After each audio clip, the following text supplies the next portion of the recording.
Clube do Livro. Mistério e suspense guiam o leitor pelas páginas do livro Rio dos Ventos, de Fabiano Alexandria. A história se passa em um convento que possui um túnel, onde ocorre uma série de assassinatos. Um dos atrativos do livro é que a história se passa no Brasil, no convento Santo Antônio, que é parte do complexo São Francisco, em João Pessoa, na Paraíba. História e ficção se misturam nesse romance policial e vamos saber mais detalhes conversando com o autor, o Fabiano Alexandria, que fala com a gente direto de João Pessoa. Boa tarde, Fabiano, tudo bem? Boa tarde, é um prazer estar aqui com vocês ao vivo e é um prazer a gente conversar sobre esse livro que está trazendo uma expectativa boa. Prazer é todo nosso recebê-lo aqui na Rádio MEC, Fabiano. E você tem uma carreira como médico, né? Mas sempre foi apaixonado por literatura. Como é que foi essa aventura aí de escrever o livro Rio dos Ventos? Mais ou menos, isso começou em 2007, 2008. Na verdade, se for contabilizar mesmo, foi um pouco antes até, na época que adolescente estudava numa escola próxima a esse complexo e eu via de forma lendária que existia esse túnel. Uhum. E até que em 2007 eu fui pessoalmente lá ao complexo fazendo uma visita, porque lá é aberto para visitação, e eu conheci a entrada dessa lenda, tudo, e que no momento estava lá fechado, que não sei porquê nunca foi pesquisado por arqueólogos e tal, e me deu a cabeça de que poderia ter uma boa história ali para contar. Uhum. E é um túnel que fica no convento de Santo Antônio, e ele serviria de rota de fuga durante as invasões holandesas, é isso? Isso. A Paraíba foi um dos locais que no século XVII, em torno de 1640, foi ocupado pelos holandeses. E devido à estrutura da igreja, ser uma estrutura bastante forte, paredes bem largas, então ela foi usada como a casa do governador holandês da época. Uhum. E era de praxe deles fazerem sempre uma saída estratégica. E daí surgiu uma lenda de que esse túnel iria unir a igreja até um forte que existia numa localidade chamada de Cabedelo, mas o que seria impossível porque a arquitetura da época não deixaria. Na verdade, o livro criou uma ficção de onde sairia o mais provável, onde sairia esse túnel, e toda a história se passa em cima de um aparato histórico real. Uhum.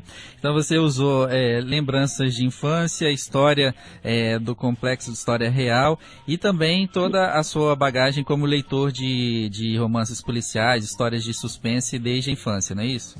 Isso. E ao mesmo tempo existe uma riqueza muito grande na questão do complexo. É interessante para você ter uma ideia, é considerado um dos complexos arquitetônicos barroco mais bem elaborado de todo o Nordeste, comparável à estrutura que existe em Olinda, por exemplo. Uhum. E então, pelo livro, a gente vai, além de se divertir com a trama, ficar lá intrigado com os mistérios, a gente vai poder conhecer um pouco também dessa região tão bacana e ainda pouco conhecida pelo resto do Brasil, né? É verdade. Ele é bem descrito. Você se sente andando por dentro da igreja, porque de uma forma que eu tentei repassar isso para o leitor sem ser uma forma de leitura aborrecida, mas ao mesmo tempo uma descrição que você se sente dentro da igreja em si, do complexo, e se sente assim instigado a olhar na internet e ver aquela descrição e ver as belezas que existem dentro da própria estrutura. Uhum. E então, dentro dessa estrutura, começam um casal, uma dupla, né, de policiais, começa a investigar alguns crimes relacionados ao túnel. Exato. Ou seja, um dos frades que estariam domiciliados num convento, ele descobriu que existia algo de valor, porque num momento de abertura, no momento que a diocese decidiu de forma ficcional abrir esse túnel, ele, como uma pessoa que sempre foi empolgada em descobrir esse personagem, ele vai atrás e descobre algo que tem muito valor. E esse valor está relacionado à história. O que é que os holandeses poderiam ter deixado por lá. Esse é o mistério. Então, ao descobrir, infelizmente, pessoas também de má índole também descobrem isso e tentam impedir que ele chegue essa informação chegue por fora das paredes do complexo.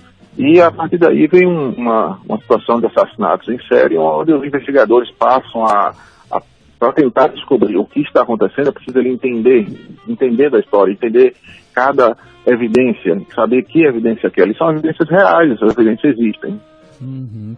E é muito legal ter um livro com uma história de suspense e mistério que se passa no Brasil, né? Porque esse gênero é mais associado a uma literatura internacional, né? A gente está mais acostumado com outros cenários. Quando esse cenário é brasileiro, é mais interessante, tem um gostinho melhor aqui pra gente, né? É verdade, é verdade. E tem uma passagem bem interessante, porque como existem artefatos históricos reais, então existe uma passagem no momento de um capítulo, certo determinado capítulo do livro, onde existe a menção de um grande museu que a gente tem aqui no Brasil, que também é muito pouco explorado, que é o Museu do Brenan. Então uma das passagens do livro... O castelo, né?